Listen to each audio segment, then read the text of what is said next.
Hi guys, welcome back. Welcome back to Autistics on Autism, where I'm autistic, my wife and my child, where I talk about autism. I'm here just to educate you guys, give you guys more facts, more information about autism, and if nothing else, just bring out more awareness. More awareness. One thing that I will probably talk about every single video is that while autism is the fastest growing developmental and learning disability in the United States, it is the least funded. The least funded of them all. And the majority of the funding and research into it is all private. So if you guys are interested in learning more about it, interested in helping with any of that, check the links down below. I'm going to put as much as I can find into links in the description of the video for you guys if you guys are interested. Autism is very, very expensive. It's very, very expensive. On average, it costs about $60,000 a year. Especially for the children, and they guess it's somewhere between $1.6 to $2.4 million lifetime. And again, the least funded. There are no federal support systems in place for autistic adults. None. And very, very, very, very little for children, other than the fact that it has been classified as a disability, so it gets folded up within those programs. So today I want to talk about some famous people that are suspected of being autistic. Now, some of them are modern times that they're just suspected for various reasons. They just haven't been diagnosed. I myself did not realize I was autistic until my 40s. Did not find out until basically when my stepson was diagnosed. That's when we realized that I probably am too, and then it went from probably to definitely.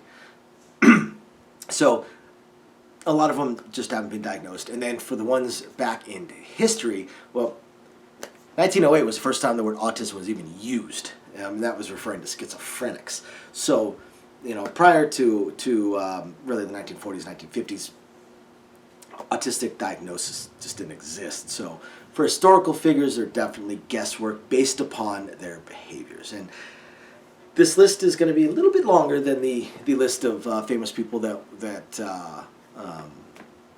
are diagnosed, that have been diagnosed or confirmed autistic, just because I kind of pared that list down to people mostly that I recognize the names of. As otherwise, again, it could have been a couple 100-person long list. So, first off, Albert Einstein. Albert Einstein, very, very, very likely autistic for a number of different reasons. A lot of stuff about his early life and his adult life shows that he had issues with social interactions, social cues, things along those lines.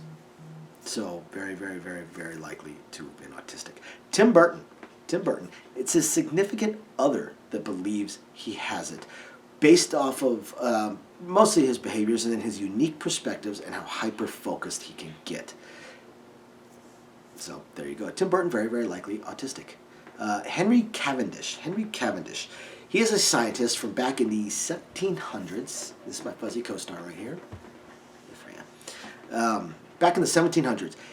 He's the one who discovered hydrogen. So, a pretty damn good scientist. Why are you crying at me? Oh, am I not paying enough attention to you? Don't head tilt me. He's the one who discovered hydrogen. So he's a pretty damn good scientist, right? Well, he avoided company, which a lot of people do. He avoided eye contact. That is a big autism red flag. Not all autistics have it. I do, but not all autistics have it, but it is very common. And he preferred to communicate via notes. He didn't like to actually talk to people at all, and I completely understand that. And I would tell you one thing, by the way, that has actually helped autistics a lot in our modern times is the advent of messaging. Texts, Facebook Messenger, just the advent of being able to hold full-blown conversations in real time without actually talking. I probably make one phone call a month. I hate making phone calls. I'll do most of my communication, if it's business related, work related, even things like doctor's appointments, via email. Don't like to just don't. I hate it. I can force myself to do it, but I hate it. Even my wife and I, we text. We text most of our conversations that aren't in the same house right next to each other, but we don't call each other. We don't like to talk. We don't like to talk on the phone. We don't know why. Just we don't like to. But notes, text messaging, things like that. That's right within our wheelhouse. Makes things so much easier. So Henry Cavendish was so bad with it that he actually had a separate private staircase, hidden staircase, built into his house so that he could enter and leave his bedrooms, his study, basically move around the house without having to encounter his housekeeper at all. He would communicate with her via notes that he would leave on a table. He was definitely autistic. Obviously, couldn't be diagnosed because it didn't exist back then as a diagnosable thing. Charles Darwin also preferred written communication versus verbal communication. Basically preferred not to have to talk to people. Generally, guys, the fact that we don't like to talk to people doesn't come from the fact that we don't want to. We do. And a lot of autistics, once you can get them to open up, they won't shut up. They won't shut up because they get so hyper-focused on something they're passionate about, and they just want to keep talking and talking and talking and talking and talking. And autistics have a lot of difficulty recognizing common breaks in conversations, when to make them, when not to make them, when it's their turn to talk, when it's not their turn to talk, which makes phone calls very, very difficult. But just face-to-face communications. Basically, guys, we have struggled so much in our childhoods and early adulthoods with face-to-face communication and being laughed at, being looked at funny, side-eyed, ostracized, that we start to prefer not to do it. Even those of us that have learned to mask and hide it and are able to do it, prefer not to. So Charles Darwin preferred written communication. Emily Dickinson, she also preferred to write things down. Now, pretty famous poet, so obviously she was really good at writing things down as well. She was very reserved. She had a basic and consistent way of dressing, which really fits in with the rigidity and need for routine that a lot of autistics have. She was also much better with children than with adults. That is also a common thing with autistics. They tend to feel more comfortable as well with children than with adults, which in history has actually led to some people historically ending up in a lot of trouble for it because it was misunderstood. It was misunderstood and their intentions were misunderstood. Bobby Fischer. Not diagnosed or not officially diagnosed, but highly, highly, highly likely to have been autistic. And I'm willing to bet in his case that he had that he had a few of the comorbidity things that also present with autism. There's so many of them. Some that are hard to fathom why, but they do tend to be comorbid with autism, such as gastrointestinal issues, allergies, stuff like that. But then, since it's a bioneurological disorder, basically our brains work differently and fire differently and present and process differently. Some things also do make sense, like epilepsy and seizures, things, because those are also brain disorders. But anxiety, depression, OCD. Excuse me, I'm fighting a cold. So Bobby Fischer definitely had social issues, and my guess is that he had a few other mental issues as well. Bill Gates, not diagnosed, but there are a lot of he is known for avoiding eye contact, which again, very, very, very common. Tends to speak in a monotone tone, very, very, very common as well. This is not my first channel, so I've learned to attempt to put a little bit more energy and pizzazz into what I do, but mostly we tend to just want to talk and give you the information and just go from there. So very common, and in his case also, he has been known. There are reports that when he is really focused on something, he rocks. That is known as stimming. Very, very common with autism. Michelangelo, brilliant painter, brilliant painter. Had difficulty with emotional regulation, difficulty with social interactions, and he preferred a very, very rigid routine. All three of those things are very, very common with autistics. They're extremely common symptoms of autism. Isaac Newton also falls under a lot of the same things as Charles Darwin. He was very highly focused. He eschewed close contact, personal contact, social communications, things along those lines. Wasn't very good with social cues, and again, preferred things written. You guys notice that a lot of these people are very, very good scientists, excellent scientists. A lot of reasons for that. One, the brains work differently. Two, they get hyper-focused. When an autistic person gets focused on something, is fascinated by something, they get utterly, completely, and totally laser-focused in on it, which makes them very good scientists, especially because they have a tendency to think outside the box. And autistics have a tendency to see patterns that other people don't, and details that other people don't. Just, again, because the brain processes information differently. So it's one of the reasons that I say oftentimes on this channel and in these videos that autism is not a disease. If you are autistic and you are watching this, or if you are the parent or the sibling or friend or coworker of someone who's autistic, you or they are not broken. You're not diseased, or they are not diseased. They just think differently. And if they are able to flourish, if they are able to be given the opportunities, many can do great things. Many can do great things. A lot of our scientific advances have been made by people that were most definitely on the spectrum. For instance, Nikola Tesla. Highly, highly, highly likely he was on the autism spectrum. Here's another famous one. I'm pretty sure that most of you guys, at least within the United States, have heard this one. Thomas Jefferson. Thomas Jefferson very, very likely was autistic. He had difficulty relating socially.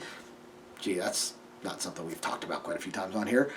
He was unusually sensitive to loud sounds. That very, very much is an autistic trait as well. A lot of autistics have a high sensitivity to some form of one of the senses, be it sounds, sights, such as lights, which also could go along with the comorbidity with epilepsy. Who knows? We really don't understand a lot of the comorbidity stuff. But sights, sounds, a lot of them struggle with sound. Even touch, textures, tastes, things along those lines. In my wife's case, it's actually textures of food. Not tastes of food, the texture of the food can cause issues. In my case, I'm very much a touch-oriented person, so there's a lot of tactile sensations that definitely are part of my range of the spectrum, and loud noises, although loud noises also could be attributed to I have excellent hearing. Probably because my vision sucked through most of my life. I got LASIK earlier this year. But so Jefferson was very, very, very sensitive to loud noises. He also disliked public speaking, which that's a tougher one to use as a diagnosis because it is the #1 phobia in the United States. It's probably the #1 phobia on the planet is fear of public speaking. So it's really tough to use that as a diagnostic standard. But when combined with the other ones, it does manage to stand out a little bit. Stanley Kubrick. He's very inflexible. That's a common thing with autistics as well. We get very pedantic about things such as language and punctuation, grammar, things like that. Pedantic about rules. If we are told something and it's set in freaking concrete. It is very difficult for us to learn to break outside of that. So it's tough for autistics to have flexibility and look at reasons to bend rules, reasons to break rules, looking at circumstances. Circumstances certainly change things. That's why some autistics really struggle with any kind of management situation. Because when you're in management, I spent 20 years in management. And I struggled with it. I definitely struggled with it until I learned. When you're in management, you are presented with these rules from your upper management, from the owner, the district manager, the vice president, the president, the CEO. You're presented with these rules. And there still does need to be some circumstances put around these rules. For instance, the most basic one, punctuality. Everybody knows you're supposed to be on time for work. Everybody knows that, right? And when somebody is late because the subway had an issue, maybe a subway line broke or something, who knows? But because the subway was late, or the bus was late, or there was an accident on the freeway or something along those lines. If they've never been late before, you shrug it off. But an autistic person struggles with that because it's the rule. It's the rule. You have to be on time. It's the rule. You have to be on time. You need to leave earlier next time. It's not their fault, guys. It's really, really not. And eventually they will learn. Most of them will learn, but it is difficult for management. Inflexibility, absolutely. Which goes right along with literal thinking as well. It's another reason that autistics tend to be quieter in group settings, because we take things so literal that we need to process. We need to take what somebody said And we need to let it just kind of percolate in the back of the mind for a little while to make sure that we're not missing something subtle, because a lot of people, most people, don't say what they mean. I hate to say this, but most people do not say what they mean or ask a question that they actually want the answer to, or things along those lines. So autistics need to really process that, need to think about that, because we're very literal in our thinking, very literal. We get very pedantic. Stanley Kubrick also has very narrow interests, which is it's a common thing for autistics, because we get so hyper-focused and so laser-focused on things. And he has very poor social skills. That's, yeah, most of us do. Charles Schulz, creator of Peanuts. Highly likely he is on the spectrum. Alfred Hitchcock, most likely on the spectrum as well. Steve Jobs was very likely on the spectrum. Very likely on the spectrum. For a lot of the same reasons as Bill Gates or Stanley Kubrick. A lot of the symptoms those two had, Steve Jobs had as well. Jim Henson, creator of The Muppets, most likely autistic. Beethoven, highly likely. Michael Jackson, highly likely. Which, by the way, guys, that actually might put a little bit of a spin on his, or a little bit of a filter, I suppose, on Michael Jackson's rather legendary fascination with children. Because, again, autistics oftentimes are better with children than with adults, and more comfortable with children than with adults. So, those people that vilify Michael Jackson, there's a chance that they're wrong. I don't know. There's also a chance they're right. I don't know. I'm not saying either way. I'm just saying that might put a little bit of a filter on that. Alan Turing was highly likely autistic. So again, you notice, massive, fantastic mathematician, great musicians, business leaders, directors, even entertainers like Charles Schulz. I mean, everybody. You can be successful. You're not broken. You're not diseased. There's nothing wrong with you. Hans Christian Andersen.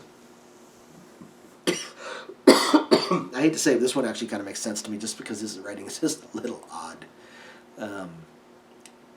Although I like it. I've read all Hans Christian Andersen stuff. But another one, Lewis Carroll.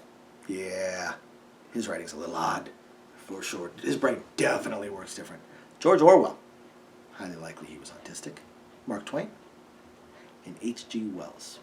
Also likely to have been autistic. Oh, why are you crying at me? So thank you everybody for, come here. Thank you everybody for for watching, and